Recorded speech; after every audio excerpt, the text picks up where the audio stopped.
আসসালামু আলাইকুম আইন শিক্ষার্থী ভাই বোনেরা সবাই কেমন আছেন? আজকে আমরা ফৌজদারি কার্যবিধির ধারাবাহিক যে ক্লাসগুলো চলছে সপ্তম চ্যাপ্টার নিয়ে কথা বলবো। এখানে দলিলাদি অন্যান্য অস্থাবর সম্পত্তি সম্পর্কে কিভাবে সেগুলো হাজির করতে বাধ্য করা যায় এবং আটক ব্যক্তিকে কিভাবে খুঁজে বাইর করা যায় সেই বিষয়ে বলা আছে।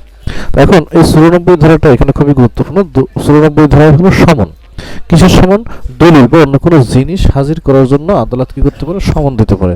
আদালত এটা কখন দেবে? আদালত যখন মনে করবে বা থানার ভারপ্রাপ্ত অফিসার সেও যদি মনে করে যে তদন্ত, ইনকোয়ারি, বিচার বা অন্য কোনো কার্যক্রমের জন্য কোনো একটা দলিল বা কোনো একটা বস্তু, কোনো একটা জিনিস প্রয়োজন, তখন এই আদালত বা অফিসার এই যে দলিল, বস্তু এগুলো দাখিল করার জন্য কোনো ব্যক্তিকে সমন দিতে পারে, তার মানে যার কাছে এই বস্তুটা আছে। তো এখন এই বিষয়ে এখানে একটু বিষয় মনে রাখা প্রয়োজন যে সাক্ষ্য আইনের 123 এবং 124 ধারাকে এই ধারাটা প্রভাবিত করে না। সাক্ষ্য আইনের 123 ধারায় রাষ্ট্রীয় যে বিষয়াবলী এগুলো প্রকাশ করতে বাধ্য নয়, রাষ্ট্রীয় দলিল, এবং 124 সরকারি চিঠিপত্র প্রকাশ করতে বাধ্য নয়, সেই বিষয়ে এখানে বলা আছে। আর ডাক, টেলিগ্রাম বা পার্সেল ইত্যাদির ক্ষেত্রে এই ধারাটা প্রযোজ্য নয়। এখন এখানে একটা বিষয় আমি একটু বলে যাই। এখানে দেখতে পাচ্ছেন ইনকোয়ারির সামনে ট দিয়া, তদন্তের সামনে ঠ দিয়া, ঠিক আছে, এখানে ড দিয়া। এর কারণটা হলো যে ইনকোয়ারি যে সংজ্ঞাটা, এই সংজ্ঞাটা 4-1 টতে দেওয়া হয়েছে, তদন্তের যে সংখ্যাটা 4-1 ঠতে দেওয়া হয়েছে। আর অন্য কোনো কার্যক্রম বিচারিক কার্যক্রম জুডিশিয়াল প্রসিডিং এর সংজ্ঞাটা ডতে দেওয়া হয়েছে। এই জন্য আমি এই সংকেতগুলো এখানে দিয়ে রেখেছি। এখন এই 95 ধারার যে বিষয়টা আমরা বলব, এই যে চিঠি বা টেলিগ্রাম সম্পর্কিত পদ্ধতি, আমাদের 94 ধারা এখানে বলা হয়েছে এই ধারাটা অন্তত ডাক, টেলিগ্রাম এই সমস্ত বিষয় কার্যকর না। এখন কোনো জেলা ম্যাজিস্ট্রেট বা chief judicial magistrate, chief metropolitan magistrate বা হাইকোর্ট বিভাগ বা দায়রা আদালত যখন মনে করেন যে তদন্ত, ইনকোয়ারি বা বিচার বা অন্য কোনো কার্য মনে করেন, ডাক বা টেলিগ্রাম কর্তৃপক্ষকে দলিল, পার্সেল বা বস্তু অর্পণের নির্দেশ দিতে পারে। যদি দরকার হয় তাহলে কি করবে? এই সমস্ত আদালত এই টেলিগ্রাম, ডাক এই কর্তৃপক্ষকে সেই সব বস্তু অর্পণ করার নির্দেশ দিতে পারেন।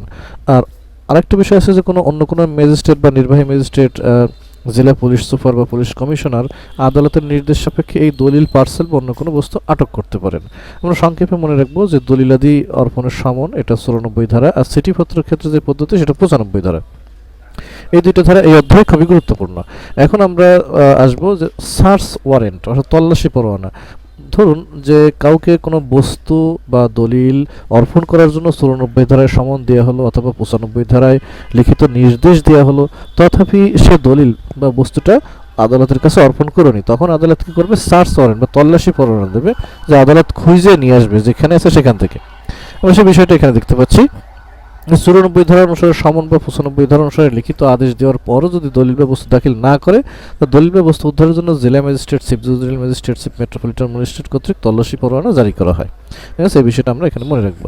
এরপরে আমরা এই যে 98 ধারাটা পড়বো। এখানে চোরাই মাল, জাল দলিল আছে বলিয়া সন্দেহ থাকলে সেই বাড়ি বা সেই স্থান তল্লাশি, অর্থাৎ ম্যাজিস্ট্রেট যদি মনে করে যে কোনো জায়গায় যে জাল দলিল আছে, চোরাই মাল আছে, তাহলে সেই সমস্ত জায়গায় সেই স্থান তল্লাশিতে পাঠাতে পারে।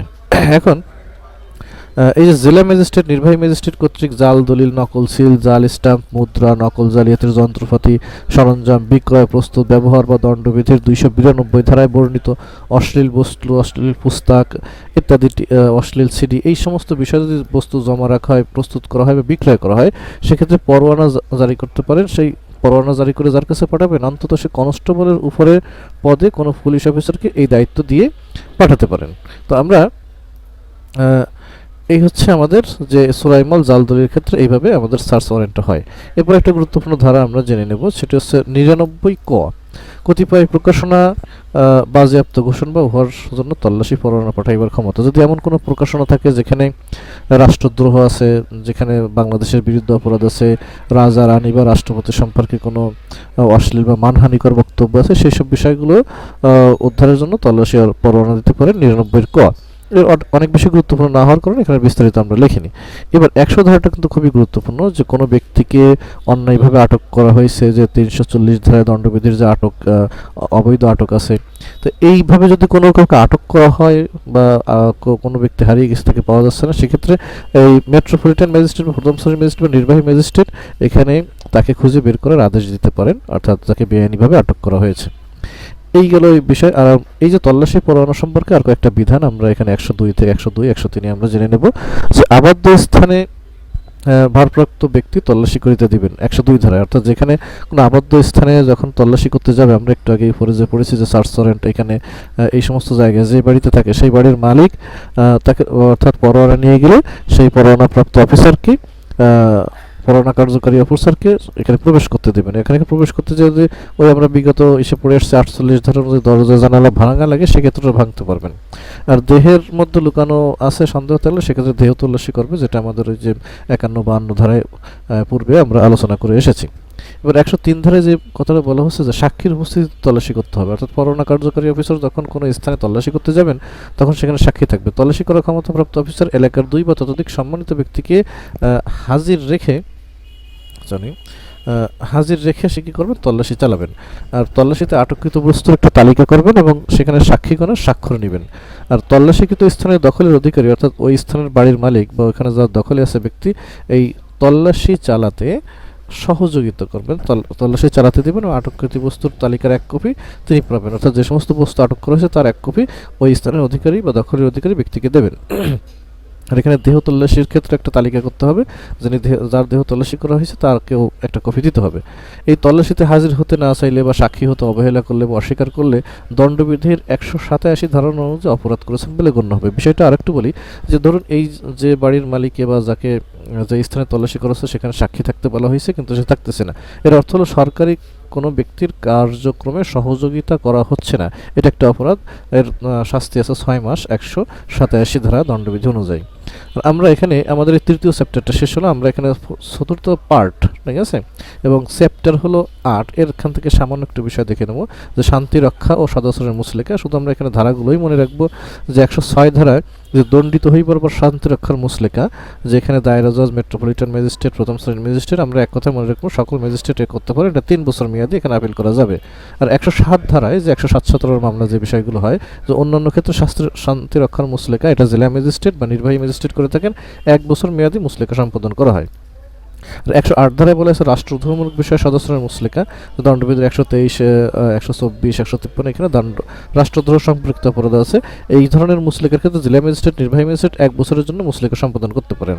আর হলো 109 ভবগৃহ সন্দেহভাজন ব্যক্তিদের ক্ষেত্রে সদস্যের মুসলেকা, যেটা জেলা ম্যাজিস্ট্রেট বা নির্বাহী ম্যাজিস্ট্রেট করতে পারেন 1 বছর মেয়াদি। আর 110 যেটা অভ্যাসগত অপরাধী, তাদের সদস্যের মুসলেকা জেলা ম্যাজিস্ট্রেট বা নির্বাহী ম্যাজিস্ট্রেট 3 বছরের জন্য মুসলেকা সম্পাদন করতে পারেন। এই দণ্ডের বিরুদ্ধে আপিল চলে না, তবে রিভিশন করা যায়। এখানে একটা বিষয় আমরা খেয়াল করি যে 3 বছর হচ্ছে 110-এ, আর হলো এই 106, বাকিগুলো সব হচ্ছে 1 বছরের জন্য। তার মানে প্রথম বছর দণ্ডিত হইবার পর এখানে 3 বছর, আর এইখানে যারা অভ্যাসগত অপরাধী তাদের ক্ষেত্রে 3 বছর, আর বাকি এই যে 7, 8, 9 সব ক্ষেত্রে, 7-এ অন্যান্য ক্ষেত্রে, 8-এ রাষ্ট্রদ্রোহ, 9 ভবগৃহ, সব ক্ষেত্রে 1 বছরের জন্য শান্তিরক্ষার মুসলেকা নির্বাহী ম্যাজিস্ট্রেটগণ করে থাকেন, জেলা নির্বাহী এই ম্যাজিস্ট্রেটগণ এখানে এই মুসলেকা সম্পাদন করে থাকেন। আর 116-তে যেটা আমরা এখানে দেখতে পাবো যে ব্যক্তিগত হাজিরা মওকুফ করার ক্ষমতা, এখানে ব্যক্তিগতভাবে অর্থাৎ মুসলেকা সম্পাদন আইনজীবীর মাধ্যমে হাজিরার অনুমতি দিতে পারেন, সেই ক্ষমতাটা 116-তে। মুসলেকার বিষয়বস্তু, অর্থাৎ যে বিষয়ে মুসলেকা করা হয়েছে সেই বিষয়ে, সেই অপরাধ যদি করা হয়, সে অপরাধের চেষ্টা যদি করা হয়, উস্কানি যদি দেওয়া হয়, তাহলে এই মুসলেকা লঙ্ঘন হয়েছে বা ভঙ্গ হয়েছে বলে ধরিত হইবে। আর 122 এখানে জামানত নাকচ করার ক্ষমতা বিষয় বলা হয়েছে, যেটা 514 ধারায় বিষয় বলা হয়েছে। জামিনদারের অব্যাহতি 126 ধারায়, যা 502 ধারায় এই বিষয়ে বর্ণনা করা হয়েছে। তাহলে আমরা এই মোটামুটি এই চ্যাপ্টারটা আমাদের ক্লোজ হয়ে গেল। পরবর্তীতে আমরা অন্য কোনো চ্যাপ্টার নিয়ে আলোচনা করব। সেই সময় পর্যন্ত সবাই ভালো থাকেন, সুস্থ থাকেন। আর এই বিষয়ে যদি আরও কোনো তথ্য প্রয়োজন হয় তাহলে সে বিষয়টা আপনারা কমেন্ট বক্সে জানিয়ে দেবেন। এই শুভকামনায় সবার সুস্থতা কামনা করে শেষ করছি। আসসালামু আলাইকুম।